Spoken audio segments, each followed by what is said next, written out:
लहलहाती फसलों से धरती, हर चेहरे पर है मुस्कान, खुशहाल हुआ है अपना किसान, पंजाब किसान।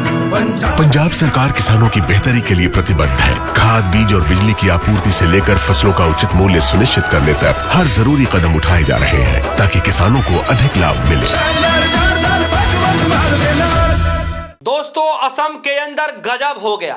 एक तरफ कांग्रेस पार्टी कैंडिडेटों की 5वीं लिस्ट जारी कर रही है, तो वहीं दूसरी तरफ असम भारतीय जनता पार्टी के अंदर भगदड़ मच चुकी है। जी हां, आलम यह हो गया है कि वहां के मुखिया, असम के मुखिया मुख्यमंत्री हेमंत बिस्वा शर्मा घर घर जाकर के अपने नेताओं को मनाते हुए नजर आ रहे हैं, लोगों को इकट्ठा करते हुए नजर आ रहे हैं, विधायकों को एक साथ लाने की कोशिश की जा रही है।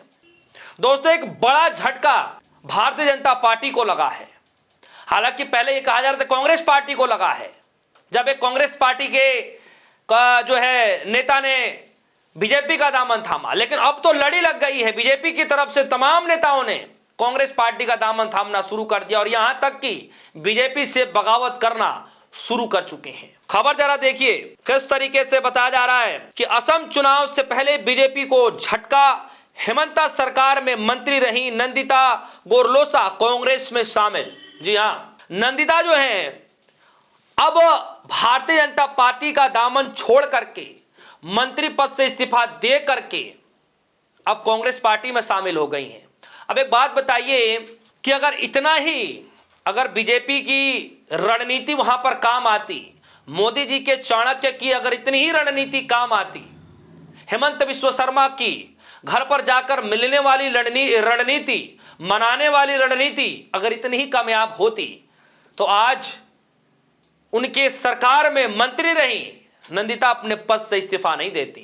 सोचिए हालात कितने गंभीर हो चुके हैं असम के अंदर बीजेपी को लेकर के कि पार्टी के मुखिया स्वयं मुख्यमंत्री बनाने जा रहे हैं, तब भी उनके मंत्री मान नहीं रहे हैं। यानी अब तीर जो है कमान से निकल चुकी है। खबर में बारीकी से पढ़ते हैं, उसके बाद और नेताओं की मैं लिस्ट गिनवाऊंगा। लिखा गया है, चुनाव से पहले असम में भारतीय जनता पार्टी को झटका देते हुए मंत्री नंदिता गोरलोसा रविवार देर रात कांग्रेस में शामिल हो गई।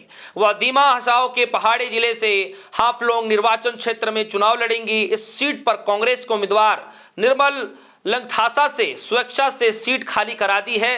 बीजेपी ने इस सीट पर रूपाली लंगथासा को मैदान में उतारा था। कांग्रेस ने एक बयान में कहा कि हमें यह घोषणा करते हुए बहुत खुशी हो रही है कि नंदिता गोरलोसा कांग्रेस पार्टी में शामिल हो गई हैं। पार्टी ने आगे बयान में कहा कि पिछले 5 सालों में वह दीमा हसाओ की आवाज रही हैं, वह हमेशा अपने विश्वासों और सिद्धांतों के लिए खड़ी रहीं। हेमंत बिस्वा शर्मा को केवल आदिवासियों की जमीन बड़ी कंपनियों को बेचने में दिलचस्पी है। कांग्रेस ने यह भी पुष्टि की कि गोरलोसा को हापलोंग निर्वाचन क्षेत्र से उम्मीदवार बनाया जाएगा। बयान में कहा गया कि कांग्रेस आज के दिन यानी सोमवार के दिन यानी आज के दिन जो लिस्ट जारी करेगी, उस लिस्ट में नंदिता का भी नाम होगा। दोस्तों, ये बीजेपी के लिए असम के अंदर मुश्किलें लगातार बढ़ती हुई दिखाई दे रही हैं और कई एक जगह खबरें यह भी आ रही हैं कि जो असम के जो निवासी हैं, असम क्षेत्र के जो नेता हैं, बीजेपी के जो लोग हैं, बीजेपी के जो पूरा मंत्रिमंडल है, वो ऐसे नेताओं को सामने नहीं ला रहा। इस तरीके के आरोप असम के अंदर लगते हुए दिखाई दे रहे। कहा जा रहा है कि क्षेत्रीय नेताओं को मौका बीजेपी नहीं दे रही है, बाहरी नेताओं जो उड़न खटोले के तौर पर आ रहे हैं उनको मौका दे रही है, जिसकी वजह से यहां के लोग नाराज बताए जा रहे हैं। यानी असम के अंदर क्षेत्रीय लोगों को, वहां की भाषा बोलने वाले लोगों को मौका नहीं दे रही है, बल्कि बाहर के आए हुए कैंडिडेटों को मौका दे रही है। क्या इसका भी एक बड़ा प्रभाव बीजेपी को चुनाव के अंदर पड़ने जा रहा है? और इससे भी बड़ी बात है दोस्तों कि सोचिए कि मुख्यमंत्री साहब सुबह सुबह जाते हैं नंदिता के घर पर मनाने के लिए, मंत्री नंदिता के घर पर, और शाम होते होते कांग्रेस पार्टी का दामन थाम लेती हैं। आगे की जरा खबर पर चलते हैं। देखिए कि ये लिस्ट रुक नहीं रही है, लिस्ट लगातार बढ़ती हुई दिखाई दे रही है। आज भी कहा गया कि खबर आई है कि असम के लखीमपुर से बीजेपी नेता गोहेन बोरा ने आज कांग्रेस पार्टी की सदस्यता ले ली। बीजेपी के नेता हैं गोविंद बोहरा, और कांग्रेस पार्टी से सदस्यता ले लिए भारतीय जनता पार्टी का दामन छोड़ करके। और यही नहीं, अभी आगे और लेकर चलता हूं मैं आपको। ये जरा देखिए, बीजेपी का उपाध्यक्ष जयंत कुमार दास, उन्होंने बीजेपी से इस्तीफा दे दिया और कहा कि वो निर्दलीय चुनाव लड़ेंगे, और निर्दलीय चुनाव से भी मौका नहीं बनता है तो कहा यह जा रहा है कि कांग्रेस पार्टी को सहयोग भी दिया जाएगा। इस खबर में लिखा है कि असम बीजेपी ने पुराने बीजेपी के नेताओं को नजरअंदाज करके 30 कांग्रेसी नेताओं को टिकट दिया है। सोचिए, पुराने नेताओं को दरकिनार करके नए नए लोगों को मौका दिया जा रहा है। यानी पार्टी को कहां तो एकजुट करने की बातचीत चल रही थी, कहां तो हेमंत बिस्वा शर्मा सोच रहे थे कि हम नए तरीके से अलख जला देंगे, लेकिन ये सारे दांव पेच उल्टे पड़ते हुए दिखाई दे रहे हैं। आगे, बेपुरिया से भाजपा विधायक अमिया कुमार भुमान ने पार्टी से इस्तीफा देते हुए निर्दलीय चुनाव लड़ने का ऐलान किया। आगे, तीताबोर से बीजेपी पूर्व विधायक हेमंत कालिता ने पार्टी से इस्तीफा दे दिया। बांगाई गांव से बीजेपी के वरिष्ठ नेता चक्रधर दास ने पार्टी से इस्तीफा दे दिया। असम बीजेपी युवा मोर्चा के उपाध्यक्ष संजय रे ने पार्टी से इस्तीफा दे दिया। असम में बीजेपी हेमंत बिस्वा शर्मा एजीपी नेता रामेंद्र नारायण कालिकर्ता के घर पहुंचे।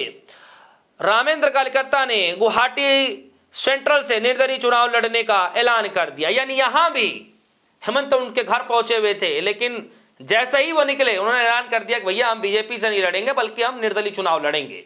आप समझिए हालत ऐसी हो गई है कि गृह मंत्री अमित शाह जी के रैली के बावजूद भी मोदी जी जैसे दृढ़ संकल्प लेने वाले के सामने भी नेता रुकने को तैयार नहीं हो पा रहे हैं। गृह मंत्री अमित शाह जी जैसे चाणक्य कहे जाने वाले नेताओं के सामने भी अपनी पार्टी की रणनीति बन नहीं पा रही असम के अंदर। और ऐसा ही हालात जो है पश्चिम बंगाल में भी है। किस तरीके से कार्यकर्ता आपस में ही लड़ते झगड़ते हुए नजर आ रहे हैं, वहां भी हालात ऐसे ही दिखाई दे रहे हैं। दोस्तों, 5 राज्यों में जो चुनाव हो रहे हैं, सबसे ज्यादा अगर कोई चर्चा का विषय है वो है पश्चिम बंगाल, और दूसरे पर कोई है वो तो असम चुनाव। और दोनों जगहों पर बताया जा रहा है कि भारतीय जनता पार्टी की, बीजेपी की रणनीति कहीं ना कहीं फेल होती दिखाई दे रही है। अब ये तो फेल है, पास है, रणनीति कितना काम आया ये सब चुनाव के बाद पता चलेगा। लेकिन अभी फिलहाल मौजूदा हालात में भारी भरकम नेताओं ने बगावती सुर अख्तियार करते हुए बाहर का रास्ता तय कर लिया है। यहां तक कि कांग्रेस पार्टी में भी कई बड़े दिग्गज नेता सम्मिलित होते दिखाई दे रहे हैं। इस खबर को लेकर दोस्तों आपके मन में क्या कुछ चल रहा है? आपको क्या लगता है कि असम के अंदर बात बिगड़ चुकी है? ये खेल पूरा मोदी जी और मोदी जी के चाणक्य के हाथ से निकल चुकी है? क्या सच में ऐसा है? आपकी जो भी राय होगी वीडियो कमेंट सेक्शन में जाइएगा, अपनी राय जरूर रखिएगा। फिलहाल के लिए दीजिए इजाजत, देखते रहिए न्यूज़। धन्यवाद।